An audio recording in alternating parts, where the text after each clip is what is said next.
Hello, Ethan back for another update video. This time month 6. So it's been 6 months since I kind of started doing MIA. So I thought kind of talk about like the progress I've made, I guess, and what's changed this month and what I'm trying to do next month. So uh, yeah, when I started, I didn't know how to write any kanji.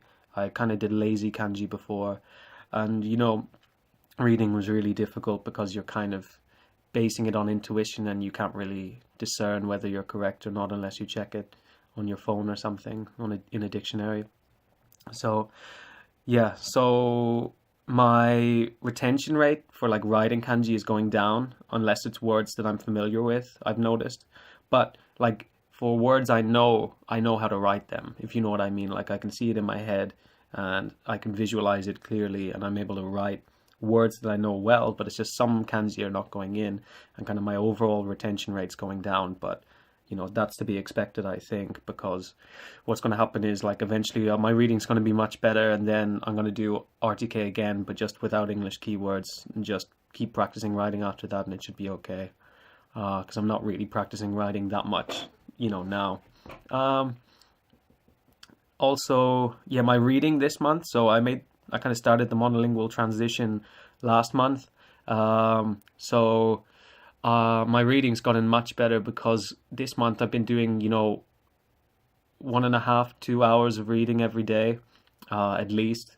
So at the start, my reading was bad because I'd spent like 4 months just doing listening, 5 months maybe just doing listening, and then I kind of went to do reading, and it was very clunky, and I was really having to concentrate on what the meaning of the sentence was because my listening was much better than my reading. So it was a bit difficult when I restarted trying to read and stuff. Um, but now, like a month on, doing monolingual cards and like reading every day for 2 hours, like it's much better. Like I can read through manga like relatively quickly, I'd say. Maybe in manga now, if I read it, unless it's like some situation I'm really not used to, it's like maybe one word a page. I don't know, like there's one I+1 sentence on every page or every second page, something like that. Um, so yeah, it's good. I kind of quit doing light novels because the stories just kind of bored me. So now I'm reading like One Punch Man manga, which is really really good.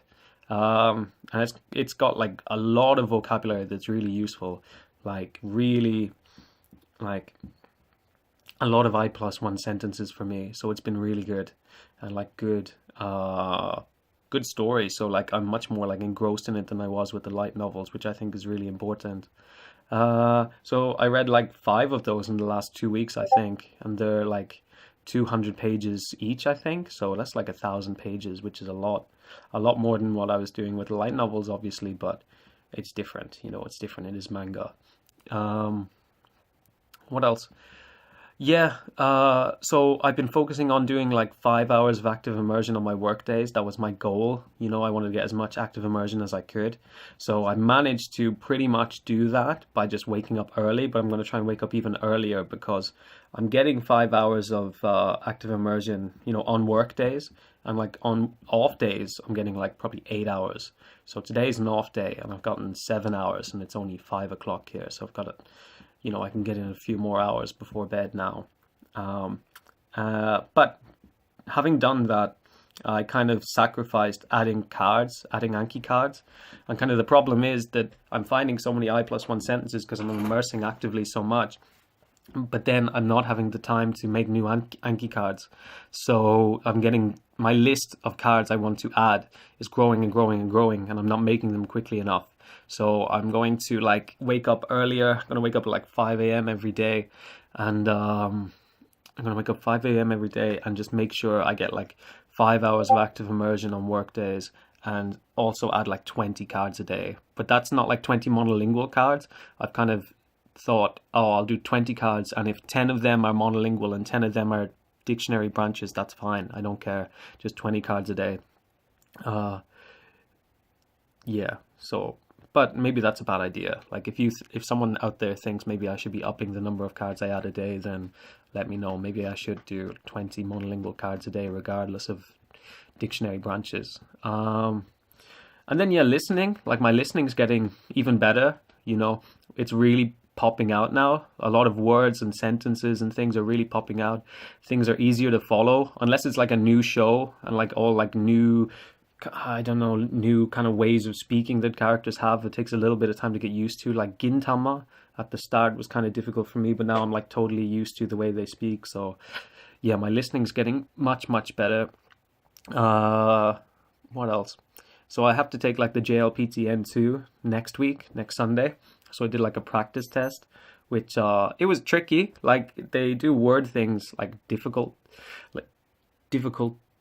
I'm losing my English. They do word things like in a confusing kind of way. Some of the answers are like almost double negatives and stuff, and the questions, the way they word things is a little bit tricky. So it is tricky. But actually reading the articles and reading the questions is reading the articles and the reading passages is not that difficult. I got like almost 70%, like 67% or something in the overall score. Listening is very easy, and then I got like 85% in the listening. So I haven't done any study for the JLPT N2. I'm just going to keep reading, and keep listening, even though listening's not a problem for the test. And hopefully it's okay. If I get the same result next week, then it'll be fine, and I can, just get it. I just need it for something I want to do next year. But so I'm going to just do it. I'm going to do it on Sunday, and hopefully it's okay. Hopefully I get the same score. And so, yeah, going into next month, just going to continue making monolingual cards. I'm going to work days, 5 hours of active immersion, and just adding 20 cards a day. That's really going to be my target next month, is also adding 20 cards a day, making sure that happens, because I wasn't doing that this month. And yeah, I'll just do maybe like almost double the amount of active listening as reading. So hopefully, if it's 5 hours, it's going to be something like 3 hours active listening, 3.5 hours active listening, and 1.5, 2 hours of reading every day. And that's what I'm going to do. So yeah, that's really it. I don't think there's anything else to say. So yeah, everything's improved a lot in 6 months. Listening, which was my weakness, has become like my strength. I can follow shows pretty easily. Watching a lot of dubbed movies, no problem. Not to say that it's like 100% comprehension, but like the gist. It's difficult to say what percentage I understand, but following the gist, and catching a lot of sentences, catching a lot of, story points is better now. And even though I've restarted reading in the last month, it's, improving quickly, adding, 5 hours of active immersion a day, maybe having 8 hours on my days off of active immersion. I'm seeing like a major difference recently, and it's like really enjoyable. It's really, really enjoyable because you can see like every day the progress. You can really feel it happening. So yeah, just got to continue doing it and hopefully not burn out. Yeah, hopefully I can manage to do like 20 cards a day next month, and then hopefully have better results next month. Yeah. So yeah, thank you very much, and I'll see you next month.